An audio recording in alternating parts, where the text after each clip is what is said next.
நமக்கு என்ன தேவை? ஆண்டவரோடுள்ள நெருக்கம் அல்ல தேவை, நம்முடைய வாழ்க்கையில பெருக்கம் நமக்கு தேவையா இருக்கிறது. ஆண்டவர் எனக்கு அதை செய்வேன்னு சொன்னீங்களே, இதை செய்வேன்னு சொன்னீங்களே, அப்படி சொன்னீங்களே, இப்படி சொன்னீங்களே, இதுதான் நம்முடைய எதிர்பார்ப்பா இருக்கிறது. கர்த்தர் சொல்லுகிற வார்த்தை ஆண்டவர் சொல்லல. கரையிலிருந்து ஆண்டவர் கேட்கவே இல்லை, ஜனங்கள்கிட்ட சொல்லவே இல்லை, சீஷர்கள்ட்ட இங்க பாருங்க, ஆமே நான் உங்களுக்காக என்னெல்லாம் வச்சிருக்கிறேன் பாரு, வா இப்படி கூப்பிட்டார் ஆண்டவர். கூப்பிடவே இல்லை, கூப்பிடவே இல்லை. உங்ககிட்ட ஏதாவது இருக்கா அப்படிதான் கேட்டார். ஏதாவது இருக்கான்னு கேட்கிறார். ஒன்றும் இல்லைன்ட்டாங்க. எப்படி இருக்கும்னு கேட்கிறார். ஆமாம், எப்படி இருக்கும்? இங்கே பாரு, என்ன விட்டுட்டு நீ ஒன்று தேட போற பார்த்தியா?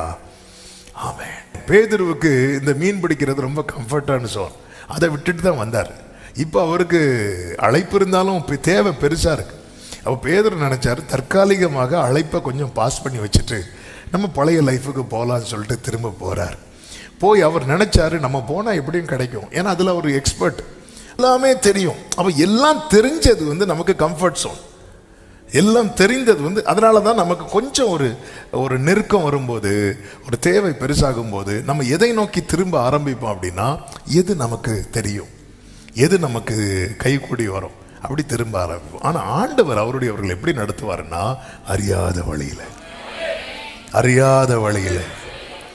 குருடரை அவர்கள் அறியாத வழியில், உன் பிதாக்கள் அறியாத மன்னாவை உனக்கு எங்க தரதுக்கு சித்த வைத்தார் தெரியுமா? வனாந்திரத்துல. எல்லாம் இழந்து ஒண்ணு இல்லைங்கிற நிலையில ஒரு தேவ பிள்ளையை கர்த்தர் கொண்டு வருகிறார் என்றால், அந்த வனாந்திரத்துல கர்த்தர் புதிய காரியத்தை, பெரிய காரியத்தை செய்ய போகிறார். ஒரு ஆமேன் சொல்லுங்க பார்க்கலாம். எத்தனை பேர் இதை நம்புறீங்க? ஆமேன். வனாந்திரம் என் வாழ்க்கையில கர்த்தர் அனுமதிக்கிறார் என்றா, நான் சொல்லுவேன், என்ன கேட்ட சொல்லுவேன், எங்க அப்பா டேஸ்ட் பண்ணாத ஒண்ண என் லைஃப்ல டேஸ்ட் பண்ண வைக்க போகிறார். உன் பிதாக்கள் அறியாத மன்னா. ஹல்லேலூயா. என்ன பர்சனலா ரொம்ப பலப்படுத்தின வார்த்தை இது. ஆமேன். பிதாக்கள் அறியாத மன்னா. இதுக்கு அதனால முந்தின ஆலயத்தின் மகிமையை பார்க்கிலும் பிந்தின ஆலயத்தை, அதனால ஆண்டவர் ஒரு ட்ராக்கை போடும்போது ஆண்டவர்கிட்ட நீங்க ட்ராக்கை மாத்திராதீங்க, அந்த மேப்பை கையில வாங்குங்க. ஹல்லேலூயா. ஆண்டவரே நடத்துற, ஓகே, ஏதோ ஒன்று பெஸ்டா தரப்போறார், சிறந்ததை ஏமாத்த மாட்டார். ஆமே ஆமே. அதை செய்வோம் இதை செய்வோம்னு சொல்லிட்டு செய்ய முடியாம போறதுக்கு அவர் அரசியல்வாதியெல்லாம் கிடையாது. அவர் ஏமாற்றவே மாட்டார்.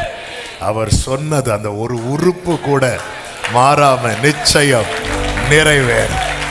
ஆமேன் சொல்லுங்க பார்க்கலாம்.